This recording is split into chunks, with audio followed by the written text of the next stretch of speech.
everyone. In this presentation, the principles of restoration in Abraham's family, we look at how God worked at the time of Abraham. This is 400 years after Noah. And God's plan, God's purpose in this is to create a foundation so he could send the Messiah. So Abraham has worked on a family level at this time. So Abraham, he was called by God at a time in the ancient world where idol worshipping was taking place.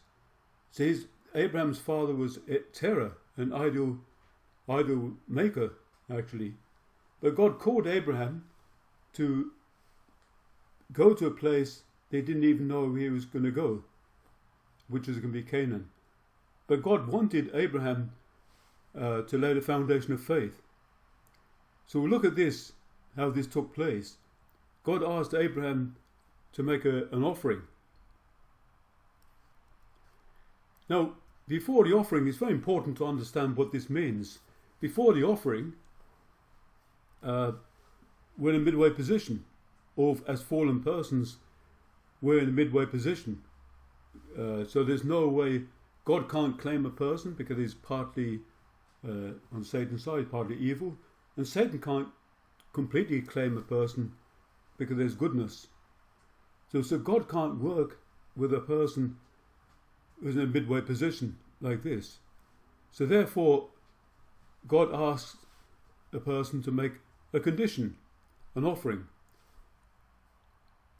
Now the offering, when a person makes an offering, in this case Abraham, we'll look at this in a moment, but it's a condition, an offering to God. And if you remember, there should be a central person. That's the person himself, the object, the condition, what he's doing, the offering, and a time period. Because once a person starts to make the offering, a division takes place within the person. And this is what God is aiming at.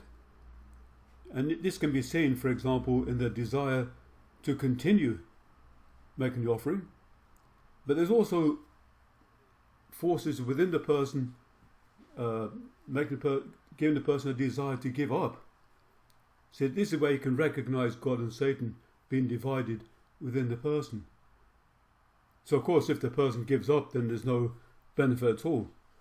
Well, a person may be even worse off than before he started. But if he pursues it, completes the offering, he's separated from Satan, and also he's created a base within him where God can work, and Satan cannot interfere. But without an offering, there's no base where God can work in a person. So this is God's strategy in restoration, to help restore human beings to a point where God can expand his foothold in people, human beings, and also in the world.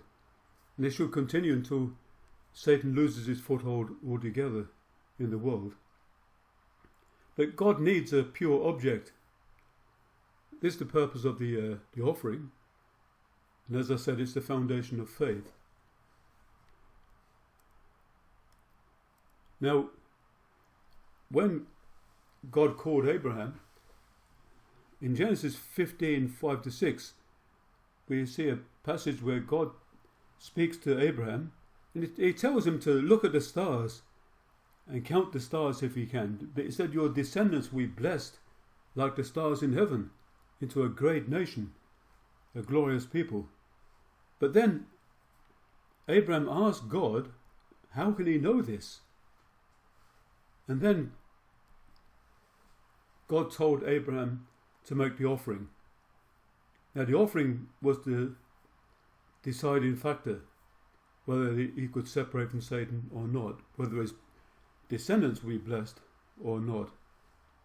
And we know in Genesis 15:9-11, he did not cut the birds in two. And then Genesis 15:13 says descendants will be slaves for 400 years. Why this dramatic change? Just because he didn't cut the birds in two? It's very important to understand this. This is a mystery for biblical scholars for quite some time. It's very important to understand this. What does it mean? So Abraham, in the offering, he was asked to offer these animal sacrifices. So he cut the heifer in two, he cut the sheep and the goat in two, but he didn't cut the pigeon and the dove in two. And this would have been the easiest part of the offering, but he didn't complete it. And then we see in the Bible birds of prey are lighted on the altar in Genesis 15:11. Birds of prey, these are not birds that prey, these are birds of prey. They symbolize Satan. Satan was looking for an opportunity to invade, just like Satan was always looking for an opportunity at the time of the offering of Cain and Abel. It said that sin was couching at the door, and Satan was also symbolically looking for an opportunity to invade in Noah's time, where the raven was circling around. These are symbols of Satan. Satan was always looking for a chance to invade the offering. And unfortunately he did invade this offering. So he did not complete the offering. And that's why it's a tragic mistake. And that's why God said, well, you can't be, your descendants can't be blessed like the stars in heaven, because Satan invaded the offering. When a central person fails, normally God can't work with that person again. Another time period would need to elapse, like another 400 years, before God could work again. But this was God's third attempt to lay the family foundation to receive the Messiah. And so God needed to bring some fulfillment at this time, otherwise it would take much too long. So God asked Abraham to make a greater indemnity condition. But first, before we look into that, we'll look at what should have happened. If Abraham, as a central person, succeeded in the condition, the animal sacrifice, he would have done it within 3 days. If the foundation of faith was successful, then the foundation of substance would need to be realized. This is symbolically restoring the fall. And this would have been realized by Ishmael, the elder brother, uniting in the Cain position, uniting with Isaac, and it would have set the condition to remove the fallen nature. And then, fulfilling this, then the Messiah could have come after that, in the next generation or so. But unfortunately, in this case, Abraham himself failed in the offering. As explained, normally a long time period would need to elapse. But God asked Abraham to make a greater condition of indemnity. And this was to be his own son, Isaac. Now, God asked Abraham to offer his own son, Isaac. This must have been very difficult, because obviously Abraham loved his son. And Isaac himself, it doesn't say how old he was, but he was old enough to ask Abraham where the offering was going to take place. It means he wasn't forcibly captured to do it. Isaac willingly cooperated with it. He willingly laid down his life for this. So the foundation of faith was restored through a much greater indemnity condition. When Abraham was about to offer Isaac, he took the knife, and it said, suddenly an angel of the Lord said, "Don't lay a hand on the lad. Don't touch him. Now I see that you have faith." Because in his mind, Abraham did it. The most difficult thing. He must have been tortured with the thought of having to kill his son. So it's like he did it in his mind. So he didn't need to go through the external emotion of killing him. So because of this, the foundation of faith was established, but through a joint effort, like Abraham offered, but Isaac, his willing cooperation It's like Isaac himself made the foundation of faith. And so the central person is passed from Abraham to Isaac, who is done through 3 days.